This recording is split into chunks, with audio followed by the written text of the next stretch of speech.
రామాలయం కడితే తప్పేంటి? రాముణ్ణి అడ్డుకోవటానికి మీరెవరు? ఖచ్చితంగా ఇక్కడ రామాలయం కట్టి తీరతాను. ఇది ఆంధ్రప్రదేశ్ డిప్యూటీ స్పీకర్ రఘురామకృష్ణంరాజు గారి పంతం. ఇక్కడ ఒక హిందువు కూడా లేడా? ఇక్కడ గుడి కడతాం రామాలయంలో ఆంధ్రప్రదేశ్ మొత్తం ఒక రాజ్యాంగం నడుస్తూ ఉంటే కేవలం ఉండి నియోజకవర్గంలో మాత్రం అరాచకపు రాజ్యాంగం నడుస్తుంది. ఇదిగో మీ విరాళాలు ఇవ్వండి అని చెప్పి ఒక bank account, PhonePe account, Google pay account ఇచ్చేసి ఇప్పటి వరకు దాదాపు 40 లక్షలకు పైగా ఫండ్స్ వసూలయ్యాయని కూడా అఫీషియల్గా ప్రకటించారు ఆయన. నా దగ్గర ఒక ఎవిడెన్స్ ఉంది సార్. ఇది మనం క్రియేట్ చేసింది కాదు. సాక్షాత్తుగా ఏదైతే రఘురామకృష్ణరాజు గారు ఉన్నాడో ఆ రఘురామకృష్ణరాజు అత్యంత అనూహ్యుడు. రఘురామకృష్ణరాజు గారి పైన దాడి జరగలేదా, చేయలేదా అక్కడ మాలపేట? నీకు హాస్పిటల్లో రఘురామకృష్ణరాజు గారు లేడు, ఆయన మీద దెబ్బలు లేవు, ఆయన వెళ్ళిపోయి ఇళయరాజు గారు కాన్సర్ట్ చూస్తూ ఉంటాడు హైదరాబాద్లో. రాముడిపై ప్రేమ కాదు, అక్కడ పెద్దపేటలో ఉన్నటువంటి దళితులపైన, క్రిస్టియన్లపైన, మాలలపైన త్రిబులార్కి పగ ఉందని అంటారా? ఉండి నియోజకవర్గంలో చర్చిలను ఎందుకు కోలుకొడతా ఉన్నాడు సార్ అతను? ఏం రెచ్చగొడితే ఏమంటే దాడి జరిగింది, ఎందుకు దాడి చేశారు? ఏం పీకుతారా? మేము అక్కడ కట్టి తీరుతాంరా, రండిరా దమ్మునోడు ఎవడో. మా భర్తలు ఎక్కడున్నారో తెలియదు మాకు, పోలీసులు అరెస్ట్ చేశారా, వాళ్ళు చచ్చిపోయారా, బతుకున్నారా తెలియస్తారని చెప్పి అడ్వకేట్ దగ్గరికి వెళ్తుంటే మేము 144 సెక్షన్ పెట్టాం, మీరు ఎందుకు బయటకు వచ్చారు గుంపులుగా అని చెప్పి ఆడబిడ్డలను తీసుకెళ్ళి అరెస్ట్ చేశారు. అదే ఆకువీడు కాన్స్టిట్యున్సీలో ఆకువీడు రారా ఓ హిందూ సోదరా, 2 చెక్కలు 3 మేకులు అని చెప్పి మతోన్మాదాన్ని రెచ్చగొడతా ఉంటే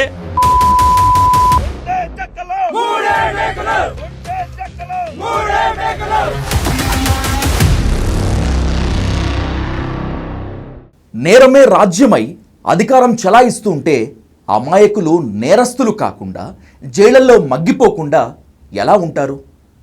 ఉండి నియోజకవర్గం ఆకివీడు మాల కులస్తులు సంధిస్తున్నటువంటి ప్రశ్నలు ఇవి. రామాలయం కడితే తప్పేంటి? రాముణ్ణి అడ్డుకోవటానికి మీరెవరు? ఖచ్చితంగా ఇక్కడ రామాలయం కట్టి తీరతాను. ఇది ఆంధ్రప్రదేశ్ డిప్యూటీ స్పీకర్ రఘురామకృష్ణంరాజు గారి పంతం. ఆకివీడిలో ఏం జరుగుతోంది అంటే కుట్ర జరుగుతోంది అంటున్నారు బాధితులు. కుట్ర కాదు, దీని వెనుక కుతంత్రం ఉంది అంటున్నారు రఘురామకృష్ణంరాజు గారు. ఈ 2 భిన్న వాదనల నేపథ్యంలో ఆకివీడులో ఆటవికం రాజ్యమేలుతోందా, లేకపోతే కుట్ర కుతంత్రాలే అక్కడ రాజ్యమేలుతున్నాయా అనేటువంటి ప్రశ్నలకు ఇప్పుడు సమాధానం వెతుక్కోవటం అత్యవసరం. లెట్స్ ఇన్వైట్ నాని నేతల అంటూ the dial news hot seat with Vijay సాధు. నాని గారు నమస్తే. నమస్తే. Welcome to dial news. Thank you. ఎందుకు మిమ్మల్ని అంత దూరం నుంచి పిలిపించి ఇక్కడ కూర్చోబెట్టాను అంటే, మీరు రాజుల నియోజకవర్గం అయినప్పటికీ కూడా దళితులపై దాడులు జరిగితే దళిత సమస్యలపై గొంతెత్తడంలో మీరు ముందుంటారు. అవునన్నా. అందుకే ఉండి నియోజకవర్గానికి వెళ్ళారు, ఆకివీడులో ఉన్నటువంటి పెద్దపేటలో కలియ తిరిగారు, బాధితులతో మాట్లాడారు. కాబట్టి నిజానిజాలు తెలుసుకోవటానికి, నిక్కచ్చి ప్రశ్నలు అడగటానికి మిమ్మల్ని తీసుకొని ఇక్కడ కూర్చోబెట్టారు. ఫస్ట్ ఆఫ్ ఆల్ నాని గారు, ఆకివీడులో ఆటవికం రాజ్యం వెళుతుందా, రఘురామకృష్ణంరాజు గారి రాజ్యం నడుస్తుందా? బాధితులుగా దళితులు నిలబడి ఇప్పుడు జైళ్ళల్లో మగ్గిపోతున్నారా? అంటే ఆకివీడులో ఉండి నియోజకవర్గంలో, ఆకివీడు అని కదా, ఉండి నియోజకవర్గంలో ఆంధ్రప్రదేశ్ మొత్తం ఒక రాజ్యాంగం నడుస్తూ ఉంటే కేవలం ఉండి నియోజకవర్గంలో మాత్రం ఒక ప్రత్యేక రాజ్యాంగం నడుస్తూ ఉంది, అరాచకపు రాజ్యాంగం నడుస్తూ ఉంది సార్. ఎందుకని చెప్తున్నానంటే, ఇవాళ రామాలయం కడతాను అని చెప్పి రాముడు గుడి కోసం సాక్షి పేపర్లో కథనాన్ని నేను చూశాను, నేను స్పందించాను, అక్కడ రామాలయమే కడతానని చెప్పి రఘురామకృష్ణరాజు గారు మాట్లాడుతూ ఉన్నాడు సార్. దానికోసమే వెళ్తున్నాను అక్కడికి అని చెప్పేసి అని చెప్తా ఉన్నాడు. ఇప్పుడు కొత్తగా దానికి సంబంధించిన ఒక పిక్చర్ను కూడా ఆయన రిలీజ్ చేశాడు, నేను ఇలాంటి రామాలయం కట్టబోతా ఉన్నాను. అసలు వాస్తవాల్లోకి వెళ్తే అక్కడ రామాలయం ఉందా అనేది చూసుకోవాలి సార్. ఇలాంటి రామాలయం కట్టబోతున్నానని మాత్రమే కాదు, దానికి స్థపతిగా ఈమని శివనాగిరి రెడ్డి గారు ఉండబోతున్నారు అని చెప్పి చెప్పడం మాత్రమే కాకుండా, ఇదిగో మీ విరాళాలు ఇవ్వండి అని చెప్పి ఒక bank account, PhonePe account, Google pay account ఇచ్చేసి ఇప్పటి వరకు దాదాపు 40 లక్షలకు పైగా ఫండ్స్ వసూలయ్యాయని కూడా అఫీషియల్గా ప్రకటించారు ఆయన. సార్ ఇప్పుడు మామూలుగా గ్రామాల్లో గ్రామ దేవతలు ఉంటారండి, కుల దేవతలు కూడా ఉంటారు. మాది రాజోలు, మాకు పుంతలో ముసలమ్మ గుడి, ముసలమ్మ తల్లి అని చెప్పి ఒక దేవత ఉంది మాకు రాజోల్లో. ఇప్పుడు అక్కడ నేను వెళ్ళి ఈ గుడి వద్దు, నేను ఇక్కడ రామాలయం కడతాను అంటే దాన్ని హర్షిస్తారా ఎవరైనా? ఆ చుట్టుపక్కల ఉన్నటువంటి ప్రజలు హర్షిస్తారా? హర్షించరు కదా. వాళ్ళ దేవత. మనం గుడి కట్టుకోవాలనుకున్నప్పుడు దానికి ఒక ప్రత్యేకమైన స్థలాన్ని కేటాయించుకొని అక్కడ గుడి కట్టుకోవాలి. ఇక్కడ ఆకువీళ్ళు ఏం జరిగిందంటేనండి, ఇది గొంతేనమ్మ అనేటువంటి గుడి, గొంతేనమ్మ దేవత యొక్క గుడి. ఈ గొంతేనమ్మ అనేటువంటి దేవత ఎలా వచ్చింది అడుగుతున్నాను, తప్పుగా అనుకోవద్దు. చెప్పండి సార్. నేను ఇప్పటి వరకు ఆ పేరు వినలేదు. ఓకే, నిజంగా గొంతేనమ్మ అనేటువంటి ఆమె ఒక దేవత, లేకపోతే ఈ వివాదం కోసం రామాలయం అడ్డుకునేందుకు అక్కడ ఉన్నటువంటి మాల కులస్తులు సృష్టించారా? లేదు సార్. గొంతేనమ్మ అంటే ఎవరంటే కుంతిదేవి, కర్ణుని యొక్క తల్లిగారు. ఓకే. కర్ణుడిని పాండవులు ఓడించలేని సందర్భంలో ఈ పాండవులంతా ఈ కర్ణుడిని మనం ఓడించలేకపోతా ఉన్నాం, ఇతని శక్తి యొక్క రహస్యం ఏంటి, అసలు ఇతను ఎవరు అని చెప్పి ఒక ఎంక్వైరీ జరిగినప్పుడు ఇతను కుంతిదేవి కొడుకు అని తెలుస్తుంది. అప్పుడు ఇంత శక్తివంతమైనటువంటి వాడిని మా మీదకు వదులుతావా అని కుంతిదేవి దగ్గరికి వెళ్తారు ఈ పాండవులందరూ. వెళ్ళిన సందర్భంలో ఈ కుంతిదేవి అక్కడి నుంచి వెళ్ళిపోతే ఒక మాలపేటకు వెళ్తుంది. అప్పట్లో మాలలు ఏం చేసేవారంటే ఈ నేత నేసేటువంటి వారు. ఆ నేత కులవృత్తి నేత నేసేటువంటి సందర్భాల్లో ఆ కింద ఉన్నటువంటి గోతులు ఉండేవి సార్. ఆ నేత నేసేటువంటి మగ్గానికి కింద గొయ్యి తవ్వేవారు. ఆ గోతులో ఈ కుంతిదేవిని కూర్చోబెట్టి అప్పట్లో ధాన్యం దాచేటువంటి గోనలు ఉండే, మనకు ఆ గోనలు పెట్టినటువంటి మూతని పట్టుకొచ్చి ఈ కుంతిదేవి మీద పెట్టి ఆ కుంతిదేవిని దాస్తారండి. ఆ దాచిన తర్వాత ఆ కుంతిదేవిని మన వాళ్ళంతా కూడా రక్షిస్తే అప్పటి నుంచి ఈ మాలలతో పాటు కుంతిదేవి ఉండడం జరుగుతుంది. ఆ కుంతిదేవి గొంతమ్మైంది, గొంతేనమ్మ అయింది. ఆ గొంతేనమ్మని పూజిస్తూ ఉంటారు.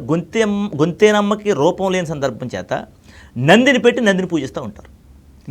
నందిని పూజిస్తూ ఉంటారు. ఓకే. మీకు చాలా సాధారణంగా చూడండి, చాలా మీకు తెలియదేమో కానీ చాలా గ్రామాల్లో మాలపల్లెల్లో ఈ నందిని పూజించేటువంటి సాంప్రదాయం ఉంది. ఇప్పుడు ఏదైతే గొంతేనమ్మ గుడి అని చెప్తా ఉన్నామో, నిజంగా గొంతేనమ్మ గుడి ఏదైతే చెప్తా ఉన్నామో అక్కడ నందిని పూజించేవారు. పువర్నంది అని చెప్పి నినాదాలు ఇచ్చేవారు. ఆ నినాదాలు ఇచ్చిన తర్వాత పందిని కోసి భోజనాలు కూడా పెట్టేవారు. ఓకే. ఆ వచ్చేటువంటి వాళ్ళకి పందిని కోసి భోజనాలు కూడా పెట్టేవారు. ఇప్పుడు ఏదైతే ఆకువీడు ఉందో, ఈ ఆకువీడులో ఉన్నటువంటి ఈ గొంతేనమ్మ గుడి ఏదైతే ఉందో, ఈ గొంతేనమ్మ గుడి గతంలో గుడిగాను సత్రంగాను కూడా ఉపయోగించుకునేవారు. మాలపల్లెల్లో సత్రంగా కూడా ఉపయోగించుకునేవారు. అక్కడ కార్యక్రమాలు చేసుకునేటువంటి పెళ్ళిళ్ళపై ఏదైనా అయితే పెద్ద పెద్ద కార్యక్రమాలు అయితే సత్రం దగ్గర కార్యక్రమాలు జరిపించుకునే సందర్భాలు ఉండేవి గతంలో, గొంతేనమ్మ గుడి దగ్గర జరిగేవి. ఇలా జరుగుతున్న సందర్భంలో ఆ పేటలో ఉన్నటువంటి జనాలంతా కూడా క్రమేణా ఈ గొంతేనమ్మని మర్చిపోవడం జరిగింది. అంటే ఆ పూజలు తగ్గించడం జరిగింది. తగ్గిస్తే అది అలా శిథిల వ్యవస్థకు వచ్చేసింది. ఇలాంటి సందర్భంలో అక్కడ ఉన్నటువంటి వైశ్యకు సంబంధించిన ఒక వ్యక్తి వేరే చోట రామాలయం వేరే చోట శిథిలావ్యవస్థకు వచ్చినటువంటి ఆలయంలో ఉన్నటువంటి రాముని యొక్క విగ్రహం, సీతాదేవి యొక్క విగ్రహం, మిగిలిన విగ్రహాలు పట్టుకొచ్చి ఈ శిథిలా వ్యవస్థలో ఉన్నటువంటి ఉపకరణలో లేనటువంటి వాడుకలో లేనటువంటి గొంతేనమ్మ గుళ్ళు పట్టుకొచ్చి పెట్టడం జరిగింది. మీరు సాధారణంగా చూడండి, నా దగ్గర ఒక ఎవిడెన్స్ ఉంది సార్. ఇది మనం క్రియేట్ చేసింది కాదు. సాక్షాత్తుగా ఏదైతే రఘురామకృష్ణరాజు గారు ఉన్నాడో ఆ రఘురామకృష్ణరాజు అత్యంత అనూహ్యుడు. టీడీపీకి సంబంధించినటువంటి అధికార ప్రతినిధి రాజేష్. ఇతను తన ఛానల్లో మహాసేన రాజేష్ అని అనండి, అతను టీడీపీ రాజేష్. మహాసేన అనేది దళిత క్రైస్తవుల పరిరక్షణకు సంబంధించిన ఒక ఆర్గనైజేషన్. దాన్ని ఎప్పుడు అమ్మేసుకున్నాడు ఆయన తెలుగుదేశం పార్టీకి. ఇప్పుడు అతను తెలుగుదేశం పార్టీ రాజేష్ అవుతాడు తప్ప మహాసేన రాజేష్ అవడు అతను. అతను ఛానల్లోనే రాముల వారి దేవాలయం ఇది, దీన్ని శుభ్రపరచుకుని నూతన రామాలయం అక్కడ నిర్మించాలన్నదే హిందువుల ఆకాంక్ష. ఇక్కడ సీతారాములు హనుమంతుడి విగ్రహంతో పాటు ఓ పక్కగా నందిబొమ్మ కూడా ఉంటుంది. ఏం చెప్పారండి అతను? అవును, సీతారాముల విగ్రహంతో పాటు ఒక పక్క నంది విగ్రహం కూడా ఉంది అన్నారు. సార్ నేను అడుగుతాను సార్, ఈ భారతదేశంలో ఏ రామాలయంలోనైనా నంది విగ్రహం ఉందా? ఉండదు. ఏ రామభక్తులైనా నందిని పూజిస్తున్నారా? నిన్న కాక మొన్న రీసెంట్గా మనం చూస్తే అయోధ్య రామ మందిరం కట్టారు. అయోధ్య రామ మందిరంలో నంది విగ్రహం ఉందా? ఎందుకు వచ్చింది నంది విగ్రహం అక్కడికి? కేవలం శివాలయంలో మాత్రమే ఉంటుంది నంది విగ్రహం. నంది విగ్రహం ఎక్కడ ఉంటుంది? గొంతేనమ్మ గుళ్ళు ఎక్కడ ఉన్నాయో ప్రతి చోట నంది విగ్రహం ఉంటుంది. ఈ నంది విగ్రహం అక్కడ ఉన్నది అనే విషయం సాక్షాత్తు వాళ్ళ దగ్గర వీడియో ఎవిడెన్స్ ఉంది. ఇప్పటికీ ఆ విగ్రహం అక్కడే ఉంది. ఆ నందిని ప్రతిష్ఠించే ఉందా నంది ప్రతిష్ఠించి ఉంది. సీతారాముల విగ్రహాలు మాత్రం అలా పెట్టినట్టుగా ఉన్నాయి. ఏ రామాలయంలో విగ్రహాలు పెట్టినట్టు ఉంటాయా, ప్రతిష్ఠించి ఉంటాయా? ప్రతిష్ఠించి ఉంటాయి. ఒకవేళ నిజంగా పురాతన రామాలయం అయితే ప్రతిష్ఠించి ఉండాలి కదా. అవును. ఎందుకు పురాతన విగ్రహాలు పెట్టినట్టుగా ఎందుకు ఉన్నాయి అక్కడ? అది గొంతేనమ్మ గుడి. ఆ గుడిలో ఒక వైశ్యాకి సంబంధించిన వ్యక్తి పట్టుకొచ్చి వేరే చోట ఉన్న విగ్రహాలు పట్టుకొచ్చి అక్కడ పెట్టి, ఇతర గ్రామ దేవతల్లాగే ఆకివీడిలో ఉన్నటువంటి పెద్దపేటలో మాలల కులదేవము గొంతెనమ్మే. గొంతేనమ్మే. ఓకే, గొంతేనమ్మే. ఇప్పుడు వాళ్ళు అడిగేది కూడా రామాలయం కట్టొద్దని వాళ్ళు అనట్ల. మీరు రామాలయం కట్టుకోండి ఎక్కడైనా, కానీ మా గొంతెనమ్మ గుడిలో కట్టొద్దు అంటున్నారు వాళ్ళు, మా గ్రామ దేవత గుడిలో కట్టొద్దు అంటున్నారు వాళ్ళు. కానీ బయట మీడియాలో ప్రచారం అవుతోంది, ఎన్నో మీడియా సంస్థలు, రఘురామకృష్ణరాజు గారు వాళ్ళ అనునాయులు మొత్తం అంతా చెప్తున్నది అక్కడ చర్చ కట్టేందుకు ఒక ప్రయత్నం నడుస్తోంది, అందుకే రామాలయాన్ని అడ్డుకుంటున్నారు అని ఓపెన్గా మాట్లాడుతున్నారు. సార్, ఆకువీడు పెద్దపేటలో సుమారుగా 1000 గడప ఉంది సార్. ఈ 1000 గడపకి CBCNC బాప్టిస్ట్ చర్చ్ సుమారుగా 1000 మంది కూర్చుని ఆరాధించుకున్నటువంటి చర్చ్ ఉంది. ఆ చర్చ్ ఉన్నప్పుడు మరలా ఆ పక్కనే ఒక 100 మీటర్లు కూడా ఉండదు చర్చికి. 100 మీటర్ల దూరంలో ఇంకొక చర్చ్ కట్టుకోవాల్సిన అవసరం ఏముంటుంది సార్ అసలు? అంటే నేనేం చెప్తున్నానంటే సార్, ఇక్కడ గొంతెనమ్మ గుడి అని చెప్పి రెండవసారి అంటే రఘురామకృష్ణరాజు గారు ఇంతవరకు 3 సార్లు విజిట్ చేశారు సార్ దాన్ని. ఓకే, ఆ స్థలాన్ని, ఆ పేటకి, ఆ స్థలానికి, ఆ ఆలయం అని ఏదైతే చెప్తా ఉన్నారో ఆ స్థలానికి 3 సార్లు విజిట్ చేశారు సార్. ఫస్ట్ టైం వచ్చినప్పుడు నేను సాక్షిలో కథనం చూసి వచ్చాను అన్నాడు సార్ ఆయన. Okay, well and good sir, ఇక్కడ వద్దు, మీరు కట్టొద్దు అంటే ఇక్కడ ఒక్క హిందువు నేను రామాలయం కట్టి తీరుతాను అన్నాడు ఆయన. సార్, ఇది రామాలయం కట్టే ప్లేస్ కదండి, ఇది ఇక్కడ అందరూ క్రిస్టియన్స్కి మారిపోయారు ఆల్రెడీ, అంటే ఒక్క హిందువుడు ఉన్నా కడతాను అన్నాడు అతను. ఎవరు? రఘురామకృష్ణరాజు గారు. ఈ రాష్ట్రానికి డిప్యూటీ స్పీకర్, ఒక రాజ్యాంగబద్ధమైన పదవిలో ఉన్నటువంటి ఒక ఎమ్మెల్యే. ఆయన ఒక మతానికి సంబంధించినటువంటి అతను ప్రమాణ స్వీకారం చేసినప్పుడు చెప్తారు సార్ రాజకీయ నాయకులు, రాగద్వేషాలు, కులమతాలకు అతీతంగా మేము పరిపాలన చేస్తామని ప్రమాణాలు చేస్తారు. మరి ఆ ప్రమాణాలు గాల్లో కలిపేశారు ఏంటో తెలియదు. అతను ఒక మతానికి సంబంధించి నేను ఒక నిర్వాహకుడిగా ఉంటాను అన్నట్టుగా మాట్లాడాడు సార్. అతను అయిపోయింది, వెళ్ళిపోయాడు సార్. ఉగాది రోజున ఇదే ఆకువీడి పెదపేటకు సంబంధించిన వాళ్ళందరూ అతను ఇన్వైట్ చేశారు సార్. ఉగాది రోజున ఇన్వైట్ చేస్తే ఆ నందికి పూజ చేశారు, పువర్నంది అని చెప్పి నినాదాలు ఇచ్చారు. అదే రఘురామకృష్ణరాజు గారికి సన్మానం చేశారు, బొట్టు పెట్టి గౌరవంగా సాగనంపారు. ఓకే, అదే రఘురామకృష్ణరాజు గారు సాగనంపారు. మూడవసారి వచ్చినప్పుడు ఏదైతే మనం ఇప్పుడు హాట్ టాపిక్ జరుగుతుందో గొడవ, ఈ గొడవకు వచ్చినప్పుడు సార్ అక్కడ ఒక సినిస్ట్రీ ఇష్యూ జరుగుతుందన్న విషయం తెలుసు సార్. అది ఎవరికి తెలుసు? పోలీసులకి తెలుసు, ప్రభుత్వానికి తెలుసు, రఘురామకృష్ణరాజు గారు కూడా తెలుసు. ఇప్పుడు అంత పెద్ద సినిస్ట్రీ ఇష్యూ జరుగుతున్నప్పుడు ఎందుకు సార్ అంతమంది పోలీసులను వేసుకుని, అంతమంది బలగాలను వేసుకుని రావాలి సార్ పేటలోకి, ఎస్సీ పేటలోకి? అది చిన్న సందు సార్, చిన్న సందు ఉన్నటువంటి రోడ్డు అది. ఆ రోడ్లో 100 మందిని తీసుకుని వెళ్ళవలసినటువంటి అవసరం ఏముంది? 100 మంది వస్తుంటే పోలీసులు ఎందుకు అడ్డుకోలేదు?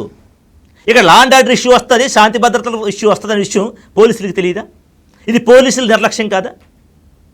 ఖచ్చితంగా రఘురామకృష్ణరాజు గారు అక్కడికి వెళ్తే వాళ్ళంతా వ్యతిరేకిస్తున్నారనే విషయం వీళ్ళకి తెలియదా?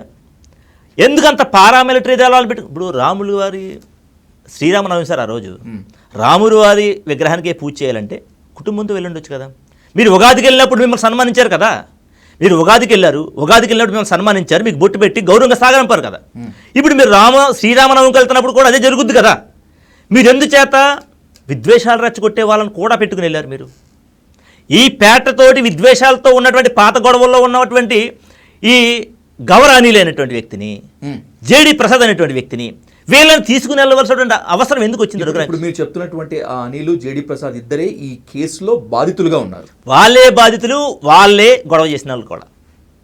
గొడవ చేసిన వాళ్ళు కూడా గౌరవనీయులు, జేడి ప్రసాద్ అడ్వకేట్ అయిన జనసేనకు సంబంధించినటువంటి వాళ్ళు. ఇక్కడ సార్ రఘురామకృష్ణరాజు గారు ఉగాదికి శ్రీరామనవమికి వచ్చాడు సార్. ఆయన వచ్చాడు, అక్కడ కార్యక్రమానికి దండేసుకున్నాడు, పూజ చేసాడు, వెళ్ళిపోయాడు సార్. వెళ్ళిపోయి ఆయన దగ్గర 700 మీటర్లు 800 మీటర్లు ఎదురుకి వెళ్ళిపోతే వెనకాల గొడవ జరిగింది. కానీ మీడియా మాత్రమే కాదు నాన్నగారు సార్, సీఎం చంద్రబాబు నాయుడు గారు, డిప్యూటీ సీఎం పవన్ కళ్యాణ్ గారు కూడా వాళ్ళ ట్వీట్స్లో రఘురామకృష్ణరాజు గారి పైన జరిగినటువంటి దాడిని ఖండిస్తున్నాము అన్నారు. రఘురామకృష్ణరాజు గారి పైన దాడి జరగలేదా, చేయలేదా అక్కడ మాలపేట?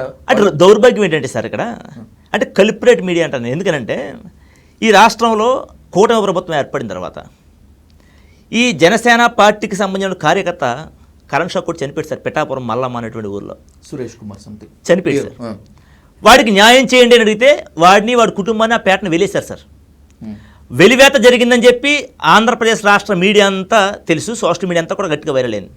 తన కార్యకర్త, తనకు ఓట్లేసిన కార్యకర్త, ఓట్లేయించిన కార్యకర్త చనిపోతే కనీసం పవన్ కళ్యాణ్ గారు రెస్పాన్సిబుల్ ఇస్తారు, పలకరించలేదు సార్ ఆ నియోజకవర్గానికి వెళ్ళి ఆయన. అటు తర్వాత మరలా పీగనవరం నియోజకవర్గంలో కొందానపల్లి అనేటువంటి గ్రామంలో ఒక దళితుడి శవాన్ని పట్టుకెళ్తా ఉంటే ఇదే జనసేన పార్టీకి సంబంధించినటువంటి కార్యకర్తలు ఆ దళితుడి శవాన్ని కింద పడేసి మీరు మాలనా కొడుకులరా, మీరు శవాన్ని పట్టుకెళ్తాకు వీల్లేదు అని చెప్పి అడ్డుకున్నారు సార్. ఇది SC commission, national SC commission సుమూటగా తీసుకుని దీని మీద మాకు వివరణ ఇవ్వండి అని చెప్పి కలెక్టర్కి లెటర్ రాస్తే భారతదేశ ఎస్సీ కమిషన్ రెస్పాండ్ అయింది, కానీ ఈ ఆంధ్రప్రదేశ్ రాష్ట్రానికి సంబంధించినటువంటి deputy CM no response sir. అదే పిఠాపురంలో చిన్న చిన్న పిల్లలు సార్ మాకు స్కూల్లో వివక్ష ఎదుర్కొంటున్నాం సార్, మేము మమ్మల్ని మాస్టర్లే కుల వివక్ష చేస్తారు సార్ మా మీద అని చెప్పి ప్రెస్ ముందుకు వచ్చి మాట్లాడేశారు సార్. 12-13 సంవత్సరాల పిల్లలు ప్రెస్ ముందుకు వచ్చి మాట్లాడారు సార్. ఆయన రెస్పాన్స్ లేదు సార్. ఒక ఇద్దరు వ్యక్తుల మధ్య గొడవ అన్నాడు సార్. అదేవిధంగా కైకులూరు దానగూడెంలో జనసేన కార్యకర్త అయినటువంటి జనసేన నాయకుడు అయినటువంటి వ్యక్తి దళితుల మీద దాడి చేసి కత్తులతో దాడి చేస్తే సార్ కనీసం రెస్పాండ్ అవ్వలేదు సార్. అదేవిధంగా ఒక జన సైనికుడిని కారు పెట్టి గుద్ది చంపేస్తే ఈ రాష్ట్రంలో పవన్ కళ్యాణ్ నూరెత్తలేదు సార్. కానీ ఇవాళ వీటన్నిటికీ మీరు ఫ్యాక్ట్ ఫైండింగ్కి వెళ్ళారు కదా? వెళ్ళాను సార్. ప్రతి చోటకి నేను వెళ్ళాను. మీరు ఏం చేసిన ప్రతి ఒక్క ఇష్యూకి వెళ్ళారు? ప్రతి ఒక్క ఇష్యూకి నేను వెళ్ళాను. ఆ గ్రౌండ్లోకి వెళ్ళాను, ఆ బాధితులతో మాట్లాడాను, వాళ్ళకి న్యాయం జరగాలని చెప్పి పోరాడాను. నాతో పాటు జడ శ్రావణ్ కుమార్ గారే ఇందులో చాలా చోట్ల ఆయన న్యాయం కోసం పోరాడాడు ఆయన. ఓకే, లీగల్ టీం నుంచి. ఇక్కడెక్కడా పవన్ కళ్యాణ్ గారు రెస్పాండ్ అవ్వలేదు సార్. కానీ రఘురామకృష్ణరాజు గారి మీద దాటాను సార్. దాడి జరిగితే రఘురామకృష్ణరాజు గారు ఎక్కడ ఉండాలండి? హాస్పిటల్లో జాయిన్ అయి ఉండాలి. పోనీ హాస్పిటల్లో జాయిన్ అయ్యేంత పెద్ద దెబ్బలు తగలేదు, ఇంట్లో రెస్ట్ తీసుకుంటూ ఉండాలి. నీకు హాస్పిటల్లో రఘురామకృష్ణరాజు గారు లేడు, ఆయన మీద దెబ్బలు లేవు, ఆయన వెళ్ళిపోయి ఇళయరాజు గారు కాన్సర్ట్ చూస్తూ ఉంటాడు హైదరాబాద్లో, గొడవ అయిపోయి మరుసటి రోజున వెళ్ళి మీడియా అంతా మాత్రం రఘురామకృష్ణరాజు గారి మీద దాడి అంటారు. పవన్ కళ్యాణ్ గారు ఏమో దాడిని ఖండిస్తున్నాను అంటాడు. ఈ రాష్ట్ర సాక్షాత్ ముఖ్యమంత్రి గారు చంద్రబాబు నాయుడు గారు ఏమో రఘురామకృష్ణరాజు గారి మీద దాడిని ఖండిస్తున్నాను అంటాడు. ఇది ఎక్కడ దుర్మార్గం సార్? నాకు అర్థం కాదు. దాడి జరిగిన వ్యక్తి దాడి చేయించుకుని ఉంటే కనుక, రఘురామకృష్ణరాజు గారు నిజంగా దాడి జరుగుంటే కనుక ఆయన హాస్పిటల్లో జాయిన్ అవ్వాలి కదా, కనీసం ఆయన దెబ్బలైనా ఉండాలి కదా కనీసం. దాడి ఎవరి మీద జరిగింది? గవర్ అనిల్ మీద జరిగింది. ఎందుకు జరిగింది? ఆ పేటలోకి గవర్ అనిల్కి అక్కడ సంబంధం ఏంటి సార్? ఆకువిడి రావాల్సిన అవసరం ఏముంది గవర్ అనిల్కి? That's my question too. Ugadi రోజు సన్మానం చేసి ఆత్మీయంగా స్వాగతించినటువంటి మాలకులస్తులే రఘురామకృష్ణరాజు గారిని మొన్న శ్రీరామనవమి రోజు ఎందుకు దాడి చేశారు? మీరు చెప్తున్నట్టు రఘురామకృష్ణరాజు మీద కాకపోయినప్పటికీ కూడా వాళ్ళ అనుచరుల మీద ఎందుకు దాడి చేశారు? అది కూడా చెప్తాను సార్. ఎవరైతే గవర్ అనిల్ ఉన్నాడో ఇతను ముందు నుంచి ఈ పేటకు సంబంధించిన ఇష్యూస్ మీద టీవీ డిబేట్లో కానీ యూట్యూబ్ డిబేట్లో కానీ చాలా వల్గర్గా మాట్లాడుతూ ఉన్నాడు. ఈయన ఫస్ట్ నుంచి వీళ్ళని అవమానిస్తూ ఉన్నాడు. ఈ పేటలో ఉన్న వాళ్ళతో ఈ గవర్ అనిల్కి కానీ ఈ జేడి దుర్గాప్రసాద్కి కానీ వీళ్ళకి చిన్న చిన్న విభేదాలు ఉన్నాయి, వీళ్ళకి పాత గొడవలు ఉన్నాయి. వీళ్ళకి ఈ గొడవల్లో ఏం జరిగిందంటే ఆ రోజు పోలీస్ ప్రొటెక్షన్ తీసుకుని రఘురామకృష్ణరాజు గారు వచ్చాడు సార్. ఓకే, ఇప్పుడు 100 మంది పోలీసులతోటి పేటలోకి వెళ్ళి రాముడి విగ్రహానికి దండ వేయాల్సిన అవసరమే వచ్చింది సార్. ఉండి నియోజకవర్గాలు ఎక్కడ రామాలయాలు లేవా సార్? ఉండి నియోజకవర్గం ఎక్కడ రామాలయాలు లేవా? ఎక్కడ శ్రీరామనవమి జరగట్లేదా? ఈ పేటకే వెళ్ళాలి అని మొంగుపట్టు ఏంటి సార్? దేనికోసం సార్ ఆ మొంగుపట్టు? నేను ఎంత ప్రొటెక్షన్ అయినా పట్టుకుని అక్కడే రాముడికి దండేస్తున్నటువంటి ఆ మొండి వైఖరి దేనికి సార్? అది ఎవరికి ఏ సంకేతాలు ఇద్దామని సార్? అది అంతమందితో వెళ్తూ ఇలాంటి సినిస్టివ్ విషయం ఉన్నదని తెలిసినప్పుడు పోలీస్ వ్యవస్థ ఇంతమందిని ఎందుకు అలౌ చేసింది సార్ పేటలోకి? బయట గ్రామాలని గవర్ అనిల్ అనే వ్యక్తి ఆ పేటకు సంబంధించిన వ్యక్తి కాదు, ఆ ఊరికి సంబంధించిన వ్యక్తి కాదు, పక్క గ్రామానికి వ్యక్తి. ఈ జేడి దుర్గాప్రసాద్ పక్క గ్రామానికి చెందినటువంటి వ్యక్తి. వీళ్ళకి అక్కడ పని ఏంటి? సరే రామభక్తులు అనుకుందాం సార్. రామభక్తులు అయితే అంత 100 మంది ఇదే రామాలయానికి రావాల్సిన అవసరం ఏమొచ్చింది సార్ ఆ రోజు? ఎందుకు వచ్చింది సార్? సరే వచ్చింది, వెళ్ళారు సార్. పేటలోకి వచ్చి ఆ పేటలో ఆడబిడ్డలని హీనంగా మాట్లాడుతూ ఉంటే, అక్కడ కుర్రోళ్ళని రెచ్చగొడతా ఉంటే ఎవరు ఊరుకుంటారు సార్ ఆడబిడ్డల మీదకి వెళ్తే? ఇప్పుడు రఘురామకృష్ణరాజు గారి మీద దాడి అంటున్నారు సార్. అది దాడి కాదు సార్, అయినా దాడి అంటున్నారు. పూర్ణ అతను అనుచరుల మీద దాడి అనుకున్నాం సార్. వీళ్ళు ఏమన్నా రఘురామకృష్ణరాజు ఆఫీస్కి వెళ్ళి దాడి చేశారు సార్? రఘురామకృష్ణరాజు ఇంటికి వెళ్ళి దాడి చేశారు సార్? లేదా గవర్ అనిల్ ఇంటికి వెళ్ళి దాడి చేశారా? లేదా జనసేన కార్యాలయానికి వెళ్ళి దాడి చేశారా? వీళ్ళంతా గుంపు గూడు కట్టుకుని వీళ్ళ పేటలోకి వచ్చి వీళ్ళ మీద దాడికి దిగి వీళ్ళని కొట్టి అక్కడ దెబ్బలు తినేది వీళ్ళైతే అక్కడ వీళ్ళు మళ్ళీ దెబ్బలు తిని వాళ్ళ చేత వీళ్ళు హాస్పిటల్లో జాయిన్ అయ్యి ఇవాళ రఘురామకృష్ణరాజు గారు దాడి నా మీద దాడి అని చెప్పుకున్నటువంటి నిజమైన స్థితికి దిగిపోయాడు సార్ అతను. అక్కడ నిజంగా రఘురామకృష్ణ మీద దాడి జరగలేదు సార్. రఘురామకృష్ణరాజు మీద దాడి అని చెప్పి సో కాల్డ్ మీడియా కావాలని రఘురామకృష్ణరాజు అనుచర మీడియా ప్రచారం చేసింది సార్. ఇది కేవలం పూర్తిగా చంద్రబాబు నాయుడు గారికి కానీ కూటమి ప్రభుత్వానికి కానీ దళితుల పట్ల ఉన్నటువంటి వివక్ష. ఇదంతా దళితులంటే చిన్నచూపు కాబట్టే ఈ రాష్ట్రంలో ఎంతమంది దళితుల మీద ఎన్నిసార్లు దాడి జరిగినా స్పందించిన చంద్రబాబు నాయుడు కానీ పవన్ కళ్యాణ్ కానీ లోకేష్ కానీ ఇవాళ రఘురామకృష్ణరాజు మీద దాడి అనే చిన్న వార్త వచ్చిన వెంటనే ఇమీడియట్గా వచ్చి ట్వీట్లు చేశారు సార్. పైగా అక్కడ క్రైస్తవులు దాడి చేశారంటున్నారు. వాళ్ళంతా గొంతెనమ్మ భక్తులు, వాళ్ళంతా గొంతెనమ్మ దేవతకు సంబంధించిన వాళ్ళంతా. అక్కడ వాళ్ళు రామాలయం కట్టడం వాళ్ళు వ్యతిరేకం కాదు సార్. వాళ్ళంతా గొంతెనమ్మ గుడిని వద్దు అని మీరు రామాలయం కట్టొద్దు. ఇది నిజమేనా? మీరు కట్టాలనుకుంటే గొంతేనమ్మ గుడి కట్టండి, మేము స్వాగతిస్తాం, ఒప్పుకుంటాం, 100% మాత్రం వద్దు అంటున్నారు సార్. ఈ రోజుకి చెప్తా ఉన్నాను సార్, వాళ్ళ స్టాండ్ ఏంటో. నేను వాళ్ళతో మాట్లాడొచ్చాను, నేను వెళ్ళి ఆ పేటకి వెళ్ళి వాళ్ళతో మాట్లాడొచ్చాను. ఆ ఎవరైతే వాళ్ళు ఉన్నారో వాళ్ళందరితో నేను మాట్లాడాను. వాళ్ళు చెప్పేది ఒకటే, మా గొంతెనమ్మ గుడి కట్టండి సార్. ఇంకోటి కూడా చెప్తాను సార్, ఇప్పుడు రామాలయం కడతారు సార్ అతను అనుకుందాం ఫర్ సపోజ్. ఇవాళ ఏమీ లేని దానికి ఇంతమంది బయట వాళ్ళు వచ్చి ఇంత పెద్ద రాద్ధాంతం చేశారు సార్. రేపొద్దు నిజంగా నువ్వు రామాలయం కడితే ప్రతి శ్రీరామనవమికో లేక ఏదో పండగకో ఎంతమంది అవుటర్స్ వచ్చి ఒక మాపేటలోకి వచ్చి ఇలాంటి అల్లరి సృష్టించినటువంటి గ్యారంటీ రఘురామకృష్ణరాజు గారు ఇస్తారా సార్? అంత సెన్సిటివ్ ఏరియాలోకి మాలపల్లిలోకి వాళ్ళు వద్దు అనుకున్న దాన్ని పట్టుకొచ్చి నేను పంతంగా పెడతాను అనడం వెనకాల అర్థం ఏంటి సార్? అసలు కుట్రలు చేయాల్సిన అవసరం, కుతంత్రాలు చేయాల్సిన అవసరం మాకేముంది? మేము కేవలం దేవుడి గుడి కడతామని చెప్పి అనుకుంటున్నాము. రాముడి ఆలయ నిర్మాణమే మా ఆశయము. దీన్ని అడ్డుకునేందుకే అరాచక శక్తుల ముసుగులో ఉన్నటువంటి వాళ్ళు మేకులు తీసుకొని కొట్టారు, చాకులతో పొడిచారు. ఇదే వాళ్ళ నిజస్వరూపం అంటున్నారు రఘురామకృష్ణరాజు సార్. ఇప్పుడు నేను ఇంకోటి అంటే ఆయన అలాగంటే నేను ఇంకోటి కూడా చెప్పగలను సార్. ఇక్కడ చర్చ్ ఉంది కదా సార్, ఈ చర్చికి సంబంధించి 2 ఎకరాల 30 సెంట్ల ఎంతో స్థలం ఉంది సార్. ఓకే, కొన్ని కోట్ల రూపాయలు విలువ చేసే స్థలం. ఈ స్థలాన్ని ఆక్యుపై చేయడానికి ఆ చర్చిని డిస్మాండిల్ చేయాలనుకుంటా ఉన్నారు వీళ్ళని చెప్పి అంటాను సార్ నేను. ఈ రామాలయం వెనకతల, ఈ రామాలయం కేసు వెనకతల రఘురామకృష్ణరాజు గారి ఎజెండా ఈ 2.5 ఎకరాల స్థలం అంటాను నేను. ఎందుకనంటే ఆ స్థలాన్ని ఆక్యుపై చేయడానికి ఆ చర్చిలో ఉన్నటువంటి పెద్దలందరినీ కూడా ఇబ్బంది పెట్టి వాళ్ళు జైల్లో పెట్టాడు సార్ అతను. ఒక్క మగాడు లేడు సార్ ఊర్లో. ఒక్క మగాడు లేకుండా మొత్తం ఊర్లో ఉన్న ప్రతి మగాడిని తీసుకెళ్లి జైల్లో పెట్టారు సార్ ఆ పేటలో.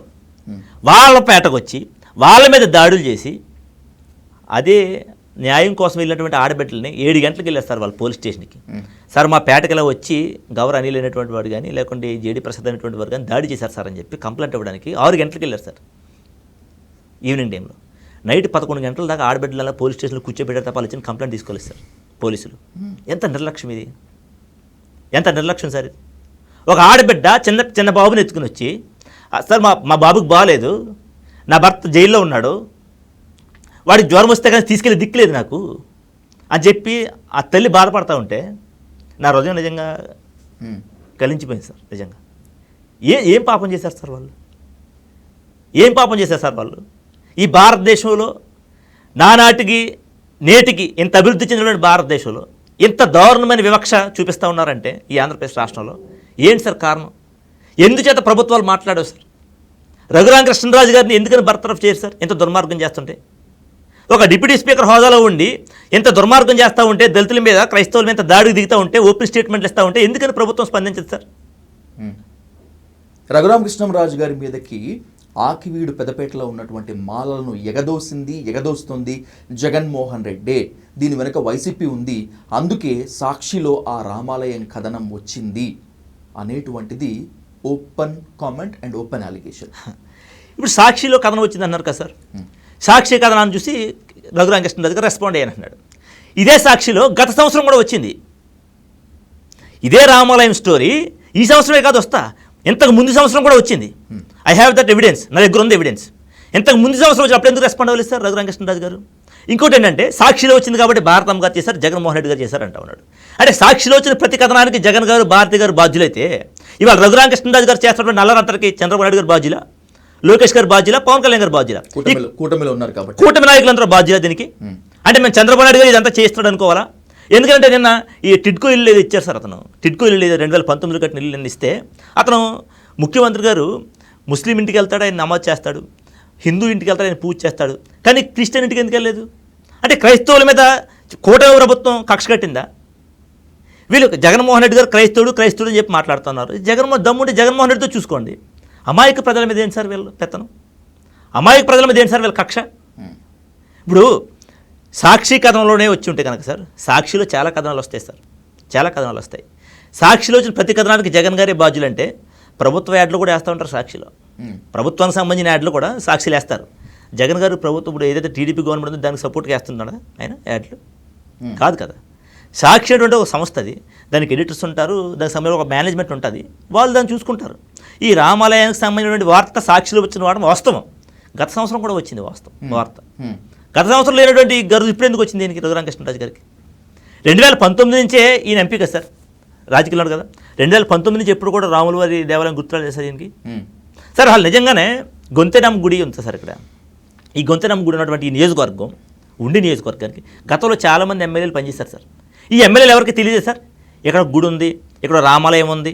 ఈ రామాలయానికి సంబంధించినటువంటి గుడి ఏమంటారు దాన్ని కట్టాలి, పునర్నిర్మాణం చేయాలి, పునర్నిర్మాణం రాలేదు సార్. పోనీ రామాలయమే ఉండుంటే కనుక అసలు ఇంతవరకు ఏ పూజారి పనిచేశాడు సార్ అందులో? ఆ పూజారి బయటికి రావాలి కదా సార్, ఆ పూజారి తాలూకా కుటుంబమైన బయటికి రావాలి కదా సార్. పోనీ మీరు ఆ గొంతెనమ్మ కూడా ఆకారం చూడండి వీడియోలో. అలా ఈ భారతదేశంలో ఏ రామాలయం ఆ ఆకారంలో ఉందో నాకు చూపించండి సార్. పోనీ లేదంటే ప్రతి రామాలయానికి ఒక కమిటీ ఉంటుంది సార్. అది ఈ రామాలయానికి ఉన్న కమిటీ ఎక్కడ ఉంది సార్? ఆ కమిటీ అని చూపించండి సార్. అది నిజంగా రామాలయం అయితే ఆ రామాలయానికి ఎవరైతే ఇంతకాలం పూజారి గారు పనిచేశాడో ఆ పూజారి గారినైనా పట్టుకొచ్చి బయట పెట్టండి. ఆ రామాలయానికి వేసిన కమిటీనైనా బయట పెట్టండి. లేదంటే ఆ కమిటీ తాలూకు కుటుంబస్తులైనా బయట పెట్టండి, ఆ పూజారి తాలూకు కుటుంబస్తులైనా బయట పెట్టండి సార్. ఎందుకు సార్ పదే పదే ఒక అబద్ధాన్ని నిజం నిజం నిజం అని చెప్పి ఇవాళ దళితుల్ని, అక్కడ ఉన్నటువంటి వ్యక్తుల్ని ఎంత దారుణంగా ప్రజల ముందు దోషులుగా నుంచి పెట్టడం దేనికి సార్? వీళ్ళు సెల్ఫ్ ఎజెండా కోసం, రఘురామకృష్ణరాజు గారు సెల్ఫ్ ఎజెండా కోసం నాకు అనిపిస్తూ ఉంటుంది సార్. ఎందుకంటే నేను మొన్న కూడా చెప్పాను సార్ ఒక విషయంలో, బల్లి ఉంటుంది సార్. బల్లి ఏం చేస్తూ ఉంటుందంటే ఈవినింగ్ 6-7 ప్రాంతానికి వస్తూ ఉంటుంది మన ఇంట్లో. శుభ్రంగా పురుగులు కీటకాలన్నీ తినేస్తుంది. తినేసిన తర్వాత ఇంట్లో ఆడవాళ్ళకి నచ్చదు బల్లిని చూస్తే. ఓ సీపురు కట్టని బయలుదేరుతారు వాళ్ళు ఆ బల్లిని కొడదామని. వెళ్ళిపోయి దేవుడి ఫోటో వెనకాల దాక్కుంటుంది. సీపురు ఎత్తలేరు వాళ్ళు దేవుడి ఫోటో మీద. ఇవాళ వేల కోట్ల బ్యాంకుల రుణాన్ని ఎగ్గొట్టేశాడు అనేటువంటి ఆరోపణలు ఎదుర్కొంటున్నటువంటి రఘురామకృష్ణరాజు గారు. బ్యాంకులకు కోట్ల రూపాయల డబ్బులు కట్టాలి, అతను అరెస్ట్ అవుతాడు ఏ క్షణమైనటువంటి ఆరోపణలు ఎదుర్కొన్నట్టు రఘురామకృష్ణరాజు గారు ఇవాళ దేవుడి వెనకాల దాక్కున్నాడు అనుకోవచ్చా? హిందూ మతం వెనకాల దాక్కున్నాడు అనుకోవచ్చు ఆయన? అతని కారణం ఎజెండా ఇదే ఉండొచ్చు కదా.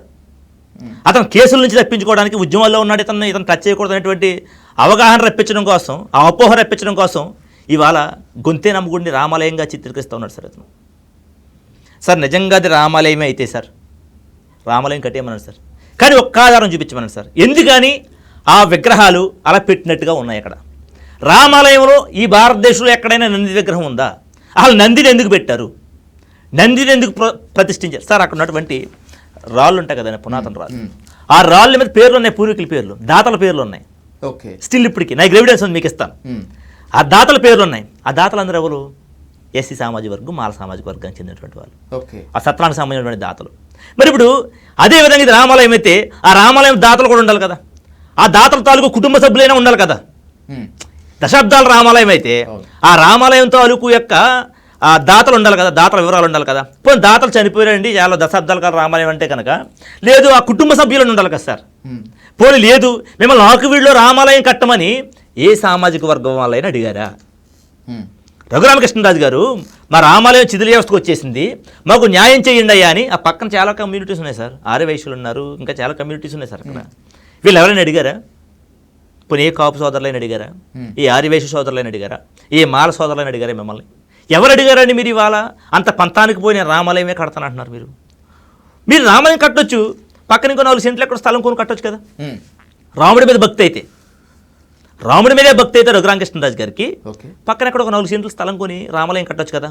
ఆ గ్రామదేవత గుడినే కోలుగొట్టి కడతానంటాం వెనక అంతర్యం ఏమిటి?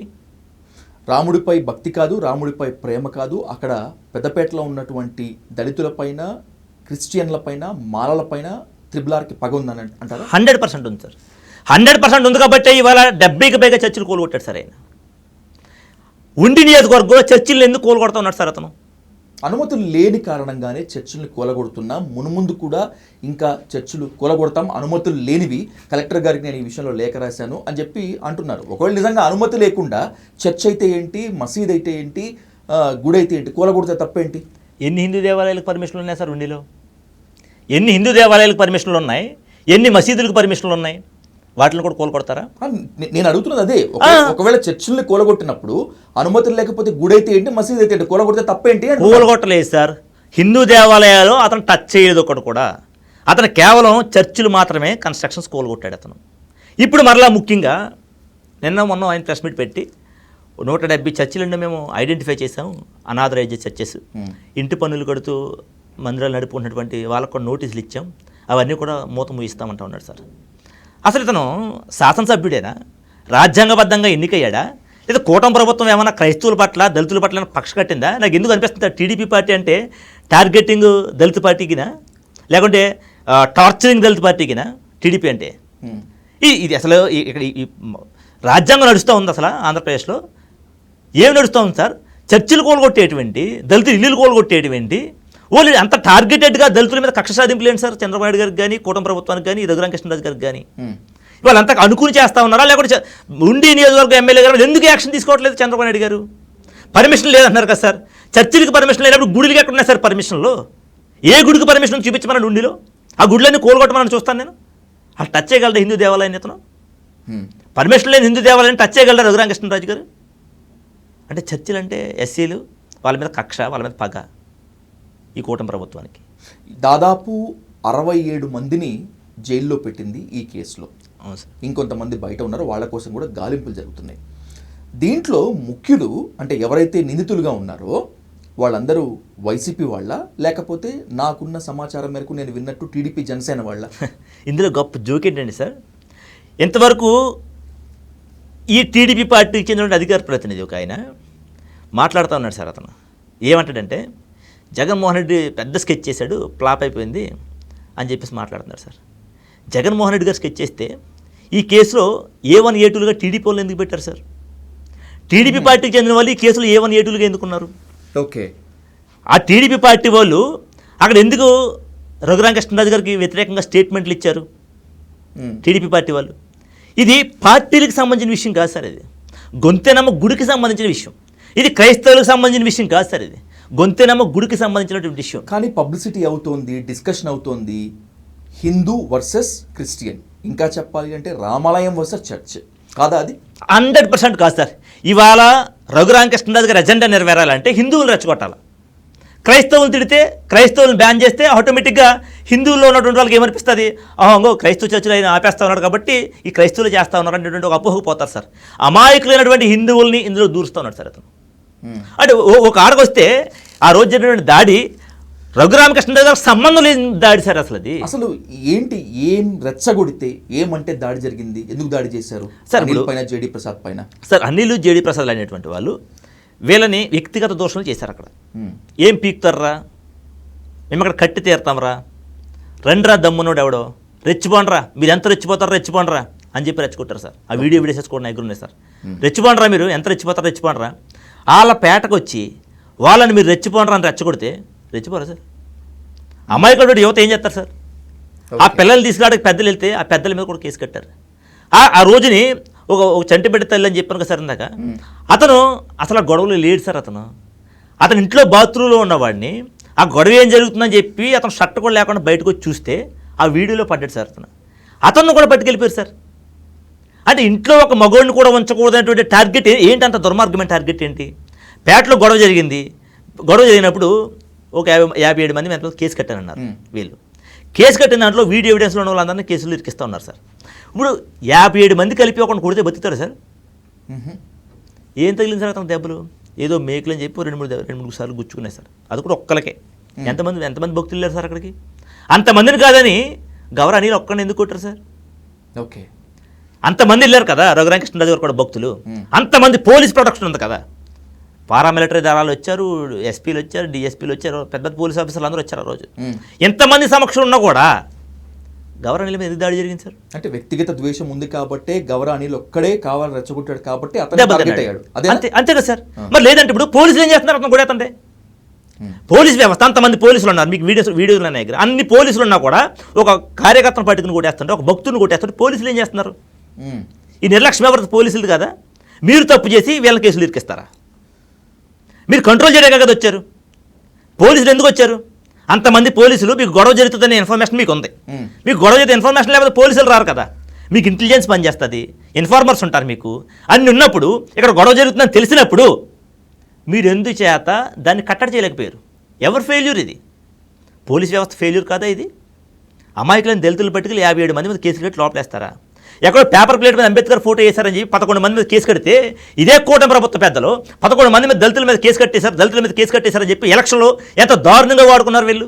అప్పుడు జగన్మోహన్ రెడ్డి గారి హయాంలో జగన్మోహన్ రెడ్డి గవర్నమెంట్లో దళితుల మీద దాడులు జరిగిపోతున్నాయి.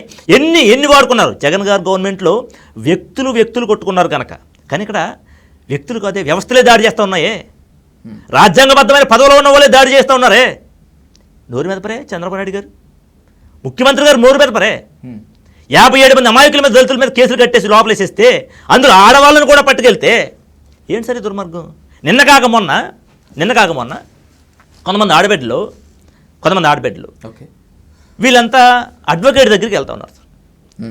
మా భర్తలు ఎక్కడున్నారో తెలియదు మాకు, పోలీసులు అరెస్ట్ చేశారా, లేకపోతే కస్టడీలో ఉన్నారా, వాళ్ళు చచ్చిపోయారా, బతుకున్నారా తెలియస్తారని చెప్పి అడ్వకేట్ దగ్గరికి వెళ్తుంటే మేము 144 సెక్షన్ పెట్టాం, మీరు ఎందుకు బయటకు వచ్చారు గుంపులుగా అని చెప్పి ఆడబిడ్డలు తీసుకెళ్ళి అరెస్ట్ చేశారు సార్.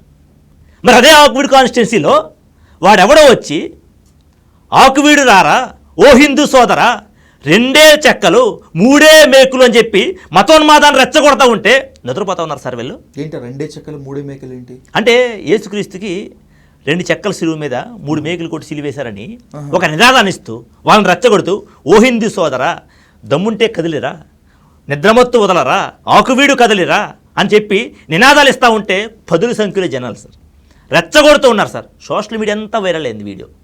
ఎందుకని వాళ్ళని అరెస్ట్ చేయలేకపోయారు పోలీసులు? ఎందుకు వాళ్ళ మీద బైండ్ ఓవర్ చేయలేకపోయారు పోలీసులు? ఎందుకు వాళ్ళని రిమాండ్ చేయలేకపోయారు పోలీసులు? ఆడబిడ్డలు వాళ్ళ న్యాయం కోసం లాయర్ దగ్గరికి వెళ్తూ ఉంటే వాళ్ళని అరెస్ట్ చేస్తారా, వాళ్ళు జైల్లో పెడతారా, రాజమండ్రి సెంట్రల్ జైలుకి వేస్తారా 10 రోజులు రిమాండ్ చేసి? 144 సెక్షన్ అంటే మీ వాళ్ళందరూ కలిసి తిరగడమా? సెక్షన్ 30 అమల్లో ఉండడం అంటే రఘురామకృష్ణరాజు గారు 100 మంది వేసిన పేటలోకి రావడమా? వాళ్ళకు వర్తించదండి. రఘురామకృష్ణరాజు గారికి 144 సెక్షన్ వర్తించదా?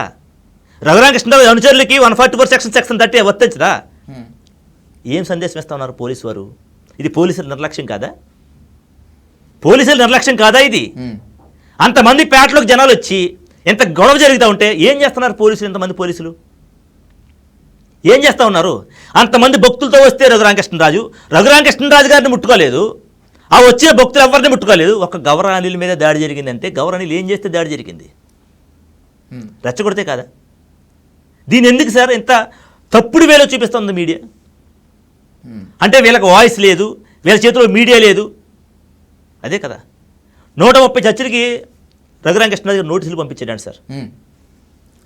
ఈ రాష్ట్రంలో కలివెరడెంపుల్ సతీష్ కుమార్, బ్రదర్ అనిల్ కుమార్, దైవ సన్నిధి అని చెప్పి తండ్రి సన్నిధి అని చెప్పినటువంటి శాలిం రాజు, వీళ్ళందరూ లేకపోతే ఒక జాన్ వెస్లీ, ఒక హోసన్న జాన్ వెస్లీ కొన్ని లక్షల మందితో మీటింగ్స్ ఆర్గనైజ్ చేస్తూ ఉన్నారు.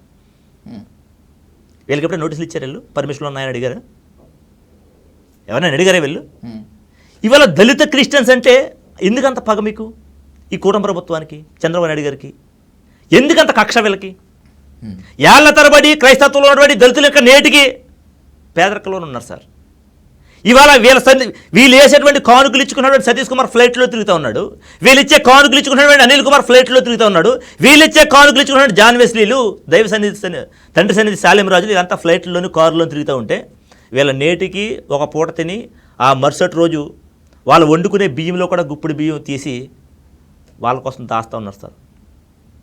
ఇది ఎక్కడ దుర్మార్గం సార్? ఇది ఎక్కడ దుర్మార్గం సార్? ఇది అలాంటి క్రైస్తవుల మీద, అలాంటి దళితుల మీద, అనవారిన వర్గాల మీద ఇంత కక్ష చూపించడం ఎంత దుర్మార్గం సార్?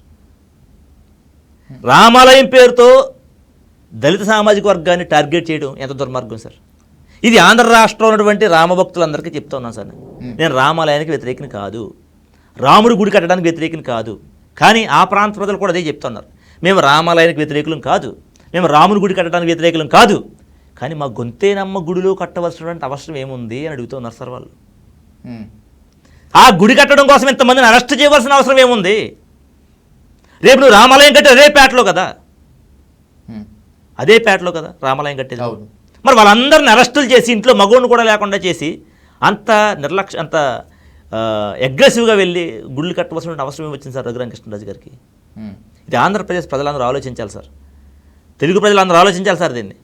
రఘురామకృష్ణరాజు గారు తన సెల్ఫ్ ఎజెండా కోసం మాత్రమే ఈ రాముని యొక్క గుడి అనేటువంటి ఎజెండాను పట్టుకొచ్చాడు సార్. ఎట్టి పరిస్థితుల్లో అక్కడ రామాలయం కట్టి తీరతాను, చూపిస్తాను అనేటువంటిది రఘురామకృష్ణరాజు గారి ప్రతిజ్ఞ. నాకు తెలిసి ఆయన చాలా మొండివాడు, నాకు తెలిసి ఆయన పంతం పట్టాడు అంటే ఖచ్చితంగా చేస్తాడు. ఒకవేళ గనక అదే గనక నిజమైతే, రఘురామకృష్ణంరాజు గారు గనక వెనక్కి తగ్గకపోతే అక్కడ దళితుల పరిస్థితి, ఆ మాలపేట పరిస్థితి ఏంటి? సార్ ఇప్పుడు అతను రామాలయం కడతాడు సార్, కాదనం వాళ్ళు వ్యతిరేకించక ఇంకొక కోణం కూడా ఉంటుంది సార్. ఇంకొక కోణం ఏముంటుందంటే, రామాలయం అని కడతాడు సార్, వెళ్ళిపోతాడు సార్. ఎన్ని సంవత్సరాలు వస్తాడు సార్ అక్కడ పూజ చేయడానికైనా? ఎన్ని సంవత్సరాలు అతను అదే పదవిలో కూర్చుంటాడా? అధికారం శాశ్వతమా? కాదు కదా. 5 సంవత్సరాల తర్వాత ఏ ఒకటైనా మారిపోవాల్సిందే కదా. పోనీ సరే నువ్వు మరలా గెలిచేసావు అనుకుందాం.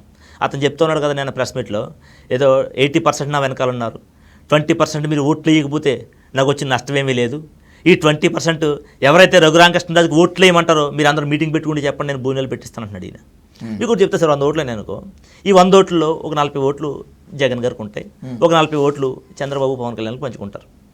ఇప్పుడు జగన్ గారికి ఉన్నటువంటి ఓట్లు మీరు నేను తలకిందులుగా తపస్సు చేసినా కూడా జగన్మోహన్ రెడ్డికి వేస్తారు. వాడు హిందూ అయినా, క్రైస్తవ అయినా, బ్రాహ్మణ ఎవడైనా, సిక్కు అయినా, ఎవడైనా. చంద్రబాబు నాయుడు గారికి, పవన్ కళ్యాణ్ గారికి ఉన్న 40% ఓట్ బ్యాంకు, వాడు ఏ కులస్తుడైనా, వాడు ఎస్సీ వాడైనా, కాపు అయినా, ఎవడైనా వాడు కోస్తే చంద్రబాబు నాయుడు ఉంటాడు, ఎల్లో బ్లడ్ ఉంటుంది. వాడు ఏ మతం, ఏ కులం అని చూడవాడు, వాడికి చంద్రబాబు నాయుడే కావాలి, వాళ్ళకే ఓటేస్తాడు. వాడికి టీడీపీ కావాలి, వాళ్ళకే ఓటేస్తాడు. ఇంకో వర్గం ఉంటారు వాళ్ళు, జనసేన అంటే పవన్ కళ్యాణే కావాలి, పవన్ కళ్యాణ్కి ఓటేస్తారు. ఆయన ఏం చేసినా వీళ్ళకి మిగిలిన 20% ఉంటారు కదా, వాళ్ళే డిసైడ్ ఫ్యాక్టర్ కదా. వాళ్ళ ఓట్లలాగా వద్దన్నాడు కదా, సరే వెయ్యరు. ఇప్పుడు ఆయన అక్కడ శాశ్వతం కాదు. ఇక్కడ నిజంగానే రామాలయం కట్టిన తర్వాత బయట నుంచి మరలా ఇదే గవర అనిల్ లాంటి కొంతమంది ఉద్రేకత పెంచేటువంటి భక్తులు వస్తే పేటలోకి వస్తే అక్కడ మరలా రెచ్చగొట్టుకున్నటువంటి ధోరణి జరిగితే, ప్రతి సంవత్సరం ఇదే విధంగా ఆకువీడు రామాలయం అంటే వివాదాల రామాలయం అని చెప్పి ఒక పేరుని మూట కట్టుకోవాలనుకుంటా ఉన్నాడు ఈయన. ఒకవేళ జరిగితే అంటే వాళ్ళు నిజంగా రామాలయం కడితే రాముని వ్యతిరేకించారు సార్. వాళ్ళు రాముని పేరు అడ్డు పెట్టుకుని వచ్చేటువంటి అరాచక శక్తులను వ్యతిరేకిస్తారు. గుడిలో పూజను ఎవరో అడ్డు చెప్పరు సార్, రాముని పూజిస్తే ఎవరో అడ్డు చెప్పరు సార్. రాముని పూజ పేరు చెప్పి గ్రామాల్లోకి ప్రవేశించేటువంటి అరాచక శక్తులు మాత్రం ఎదుర్కొంటారు సార్. ఇలాంటి ఖచ్చితంగా జరుగుతాయి రానున్న రోజుల్లో, 100% జరుగుతాయి. లేదు అలాంటివి ఏమీ జరగవు, శాంతి భద్రతలు చాలా అద్భుతంగా ఉంటాయని చెప్పి ఏమైనా రాసిస్తాడు ఆయన? అర్థమవుతుంది కదా సార్ నేను చెప్పింది. ఇప్పుడు రామాలయం కట్టడం వల్ల అక్కడ గొంతెనమ్మ గుడి మాది అని చెప్పి వీళ్ళు గట్టిగా ఫైట్ చేస్తూ ఉన్నారు. లేదు అక్కడ రామాలయం కడితే కట్టే పనండి సార్. తర్వాత జరిగేటువంటి పరిణామాలు నాటికి కూడా రఘురామకృష్ణరాజు గారే బాధ్యత వహిస్తాడా? కేవలం ఆకివీడు పెద్దపేటలో ఉన్నటువంటి ఈ రామాలయ నిర్మాణము, లేకపోతే ఈ గొంతెనమ్మ గుడిపైనే ఇంత సెన్సిటివ్ అట్మాస్ఫియర్ ఉందా నాన్నగారు, లేకపోతే ఉండి నియోజకవర్గం మొత్తంలో ఉందా? అసలు నాకు అర్థం కాని విషయం అండి సార్. అసలు మొత్తం ఉండి నియోజకవర్గంలో ఇది ఒక్కటే రామాలయం ఉందా అని కూడా నాకు డౌట్ సార్. అసలు ఈ రామాలయం మాత్రమే శిథిలావస్థకు వచ్చేసిందేమో అని డౌట్ సార్ నాకు అసలు. అంటే ఇంకొక రామాలయం లేదా, లేకపోతే రామాలయాలు అన్నీ పర్ఫెక్ట్గానే ఉన్నాయా, లేకుంటే ఉండి నియోజకవర్గంలో సార్ ఇంకోటి చెప్తాను సార్, తను స్థానిక శాసనసభ్యుడు కదా సార్. ఈ ఏదైతే రామాలయం కడతానంటా ఉన్నాడు ఆయన, దానికి కూతవేడు దూరంలో ఒక బీసీ హాస్టల్ ఉంది సార్. నేను వెళ్ళాను సార్, ఎంత దౌర్భాగ్య పరిస్థితిలో ఉందో తెలుసా సార్ బీసీ హాస్టల్. అక్కడ డ్రైన్ ఎలా ఉందో తెలుసా సార్, అలవాటు అయిపోయి వాళ్ళు బతికేస్తున్నారు సార్. వాళ్ళు అక్కడ ప్రజలు అలవాటు అయిపోయి బతికేస్తున్నారు అంతే. చాలా దౌర్భాగ్యమైనటువంటి డ్రైన్ ఉంది సార్ అక్కడ. డ్రైన్ బాగేటువంటి ఆ బాధ్యత తీసుకోలేదు సార్. అది పేపర్లో వస్తే దాన్ని ఇతను పట్టించుకోలేదు సార్. బీసీ హాస్టల్ కోసం చాలా కథనాలు వచ్చాయి పేపర్స్లో, అది ఇతను పట్టించుకోలేదు సార్. కేవలం రామాలయం కోసం ఒక కథనం వస్తే ఆ కథనానికి ఇతను స్పందించాడు సార్. నేను ఒకటి అడుగుతున్నాను సార్, మీరు స్కూల్ కట్టుంటే, స్కూల్ కోసం దెబ్బలాడుంటే రఘురామకృష్ణరాజు గారు, అబ్బా రఘురామకృష్ణరాజు గారు రేపటి ఎడ్యుకేషన్ కోసం చాలా కష్టపడతా ఉన్నాడు, ఉద్యమిస్తూ ఉన్నాడు అని చెప్పి అనుకుంటాను సార్. ఎక్కడో కేరళ లాంటి రాష్ట్రంలో అనుకుంటాను, ఒక స్టూడెంట్ కోసం ట్రైన్ నడిపారండి సార్. స్టూడెంట్ కోసం 3 సంవత్సరాలు ట్రైన్ నడిపారట. ఇక్కడ భారతదేశంలో కనీసం నీ ఉండి కాన్స్టిట్యున్సీలో బీసీలకు సంబంధించిన హాస్టలే నువ్వు బాగు చేయలేకపోతా ఉన్నావు, ప్రభుత్వ పాఠశాలను నువ్వు బాగు చేయలేకపోతా ఉన్నావు, సరైన రోడ్లే లేకపోతావు. ఇతను అభివృద్ధి చేస్తానని చెప్పి చెప్పుకుంటాడు సార్. ఇతను అభివృద్ధి అంటే కనీసం దళిత వాళ్ళలో డ్రైన్లు కూడా బాగు చేయరు సార్. ఇతను దళిత వాళ్ళలో డ్రైన్లు కనపడవు ఇతనికి, అక్కడ మాత్రం రామాలయం మాత్రం ఇతను కట్టాలా, అది అతను టార్గెటెడ్గా చేసుకుంటున్నాడు సార్. అతను తప్పించుకోవడానికి ఎట్ ద సేమ్ టైం ఆ సిబిసిఎన్సీకి ఉన్నటువంటి ఆస్తుల కోసం, ఓకే, ఈ రెండాట్ల కోసమే ఎంత జరుగుతుంది తప్ప రాముడి మీద భక్తి అయితే కాదు సార్. రాముడి మీద భక్తి ఈ విధంగా ఎవరు చూపించరు sir. Right, let's conclude with 2 important points నాన్నగారు. ఈ సమస్యకి ఫుల్ స్టాప్ పెట్టాలంటే ఎవరి వైపు నుంచి రావాలి? రఘురామకృష్ణరాజు గారి వైపు నుంచా, లేకపోతే న్యాయం కావాలి, జైళ్ళల్లో మగ్గిపోతున్నాము ఈ సమస్యను తొందరగా పరిష్కరించండి అని మొత్తుకుంటున్న మాల కులస్తుల నుంచి? ప్రభుత్వాలు స్పందించాలి sir. First of all Chandrababu Naidu గారు స్పందించాలి దీని మీద ఒక స్పెషల్ ఎంక్వైరీ చేయాలి సార్. మేము దీన్ని ఏం వదిలిపెట్టాం సార్. ఇప్పుడు మేము ఖచ్చితంగా నేషనల్ కమిషన్కి రిపోర్ట్ చేస్తాం. దీని మీద పూర్తి విచారణ జరిపించమని అడుగుతాం. ఖచ్చితంగా ఎవరైతే ఇంత దుర్మార్గంగా పేటలోకి చొచ్చుకొచ్చి మా పేటలో ఉన్నటువంటి పిల్లల మీద దాడి చేశారు, మా పేటలో ఉన్న ఆడబిడ్డలను అవమానించారు, వాళ్ళ మీద ఖచ్చితంగా చర్యలు తీసుకోవాలి సార్. ఎందుకంటే మా వాళ్ళు ఇచ్చిన కంప్లైంట్లు తీసుకోలేదు కాబట్టి మేము ఖచ్చితంగా ప్రైవేట్ కంప్లైంట్లు వేస్తాం. ఖచ్చితంగా నేషనల్ కమిషన్కి వెళ్తాం. దీని విషయం మీద ఖచ్చితంగా ఏదైతే కులభావన తెచ్చుకుని మాట్లాడండి, మీకు కులం పేరుతో మాట్లాడుతుంటే మీకు కోపం రావట్లేదా, నా రక్తం మరిగిపోతుంది అన్నటువంటి పవన్ కళ్యాణ్ గారు మాట్లాడాలి సార్. దీని మీద మాట్లాడాలి ఖచ్చితంగా. నాకు నా స్నేహితుడు బాప్తిస్మం ఇచ్చాడు అని చెప్పినటువంటి పవన్ కళ్యాణ్ గారు మాట్లాడాలి సార్. దీని మీద నేను సనాతని హిందూని అని చెప్పినటువంటి పవన్ కళ్యాణ్ గారు మాట్లాడాలి సార్. దీని మీద ఈ రాష్ట్రంలో ఇంత అరాచక పరిపాలన జరుగుతూ ఉంటే కూడా నోరు మెదపనటువంటి నారా లోకేష్ గారు కూడా మాట్లాడాలి సార్. దీని మీద చంద్రబాబు నాయుడు గారు రెస్పాండ్ అయితే ఒక ఫీజ్ కమిటీ ఏర్పాటు చేస్తే ఏం జరిగిందనేటువంటి నిష్పక్షపాతంగా ట్రాన్స్పరెంట్గా ఒక ఎంక్వైరీ జరిగితే ఖచ్చితంగా న్యాయం జరుగుతుంది సార్. అదర్వైజ్ రఘురామకృష్ణరాజు గారి రాజ్యాంగమే కనుక, అరాచక రాజ్యాంగమే కనుక కంటిన్యూ చేస్తే ఆ పేటలో దళితులకి వీళ్ళ ద్వారా అయితే న్యాయం జరగదు సార్. మేము కోర్టులో ఖచ్చితంగా న్యాయం జరుగుతుంది అని మేము పోరాడాలనుకుంటా ఉన్నాం sir. To the last one but not at all least, చాలా ఇంపార్టెంట్ క్వశ్చన్. రఘురామకృష్ణరాజు గారి పైన అటాక్ ప్లాన్ చేసింది, గౌరా అనిల్, జేడి ప్రసాద్ పైన అటాక్ ప్లాన్ చేసింది, and by the same way ఇక్కడ తలపెట్టాలనుకుంటున్నటువంటి రామాలయ నిర్మాణాన్ని అడ్డుకోవాలని కుట్రలు పన్నుతోంది దళితుల ముసుగులో ఉన్న క్రిస్టియన్లే అని ఓపెన్ కామెంట్ ఒకానొక దశలో రఘురామకృష్ణరాజు గారు కూడా ఆ కామెంట్ చేశారు. మీరు ఫ్యాక్ట్ ఫైండింగ్కి వెళ్ళొచ్చారు కదా నాని గారు, మీరు బాటమ్ ఆఫ్ ద హార్ట్ చెప్పండి. క్రిస్టియన్స్ కానీ క్రిస్టియానిటీల కుట్ర కానీ దీంట్లో లేదా సార్? అసలు క్రైస్తత్వం అనేది ఎందుకు వచ్చింది సార్? అసలు అక్కడ మీకు ఒక విషయం చెప్తాను సార్.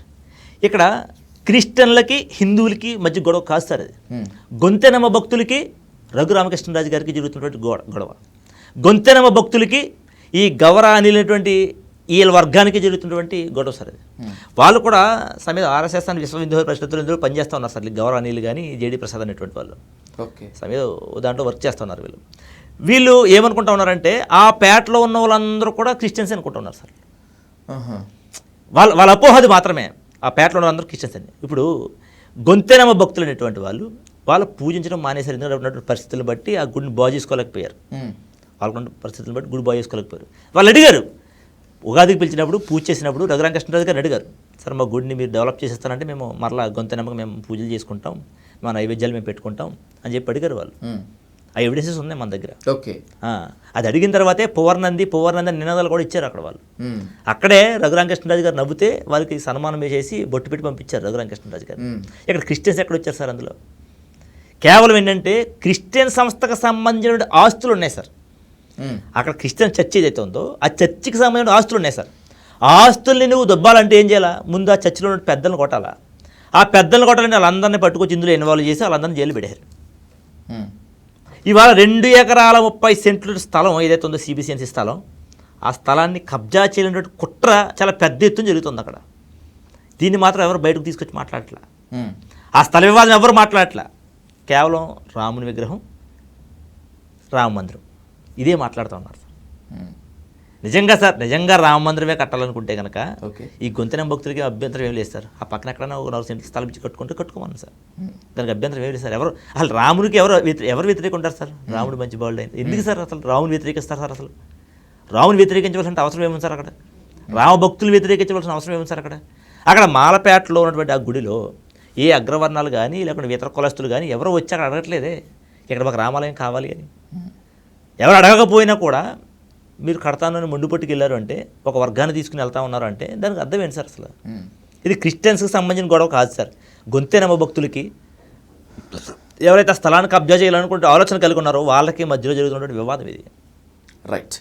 ఆల్రెడీ మీరు అక్కడికి వెళ్ళి ఫ్యాక్ట్ ఫైండింగ్ కమిటీగా ఉండి బాధితుల కన్నీళ్లను తెలుసుకునేటువంటి ప్రయత్నం చేశారు. సాధ్యమైనంత త్వరగా డైలీ న్యూస్ నుంచి నేను కూడా ఒక జర్నలిస్ట్గా వెళ్ళేటువంటి ప్రయత్నం అయితే చేస్తాను. అప్పుడు మీ సహకారం ఖచ్చితంగా తీసుకుంటాను. రాజకీయాలు ఎలాగైనా ఉండొచ్చు, 2 మతాల మధ్య ఒక చిచ్చు లాంటిది ఇక్కడ ఏర్పడి 2 వర్గాలుగా కొట్టుకొని జైళ్ళలో మగ్గుతున్నటువంటి పరిస్థితి. సాధ్యమైనంత త్వరగా ఈ వివాదానికి ఫుల్ స్టాప్ పడాలని చెప్పి కోరుకుందాం. ఖచ్చితంగా ఆ ఆమోదయోగ్యమైన పరిష్కారంలో మనం కూడా భాగస్వాములు అవుదాం. మరొక్కసారి నేను పిలిచిన వెంటనే అంత దూరం నుంచి ఈ నిజాలు తెలియజేయడానికి వచ్చినందుకు నాన్నగారు మళ్ళీ మీకు థ్యాంక్ యూ చెప్తూ thank you so much. Thank you so much అండి. ఎందుకంటే నిజాన్ని చెప్పాలనే ఉద్దేశంతో మీరు ముందుకు వచ్చి మాట్లాడినందుకు మీకు నిజంగా ధన్యవాదాలు తెలియజేస్తున్నాను. ఈ సందర్భంగా డైలీ న్యూస్ ద్వారా ఒక విషయం నేను చెప్పాలనుకున్నది ఏంటంటే, ఏదైతే ఈ ఆకువీడి ఘటన జరుగుతూ ఉందో, గతంలో గరగపర్రు అనే ఊరిలో అంబేద్కర్ విగ్రహం పెట్టుకుంటామన్నందుకు ఒక పేటని వేలేస్తే, వాళ్ళకి తినడానికి తిండి ఇవ్వకుండా, మంచినీళ్ళు ఇవ్వకుండా, రేషన్ ఇవ్వకుండా వేలేస్తే సంవత్సరం పాటు ఆ కుటుంబాల్ని, ఆ పేటని పోషించినటువంటి ఘనత మనది. ఇవాళ ఇదే ఆకువీడిలో వాటర్ ప్లాంట్లు కూడా మీరు మంచినీళ్ళు సరఫరా చేయట్లేదని చెప్పి వాటర్ ప్లాంట్లు కూడా క్లోజ్ చేసేటువంటి పరిస్థితికి వచ్చారు. మగాడింట్లో లేనప్పుడు దూర ప్రాంతాలు వెళ్ళి నీళ్ళు ఎలా తెచ్చుకుంటారు ఆడబిడ్డలు? చంటి పిల్లలతో బతుకున్నటువంటి వాళ్ళు ఉన్నారు. వాళ్ళ భోజనం పరిస్థితి ఏమిటి? ఒకసారి ఆలోచించండి. రాష్ట్ర వ్యాప్తంగా ఉన్నటువంటి నా దళిత సోదరులందరికీ కూడా ఒకటే చెప్తా ఉన్నాను, ఆకువీడికి మద్దతుగా నిలబడవలసినటువంటి, పెదపేటకు మద్దతుగా నిలబడవలసినటువంటి ఆవశ్యకత మనందరిలో ఉంది. దయచేసి నాకెందుకు అనుకోవద్దు. ఇవాళ ఆకువీడు, రేపొద్దు నువ్వే అవ్వచ్చు. Thank you so much. Thank you.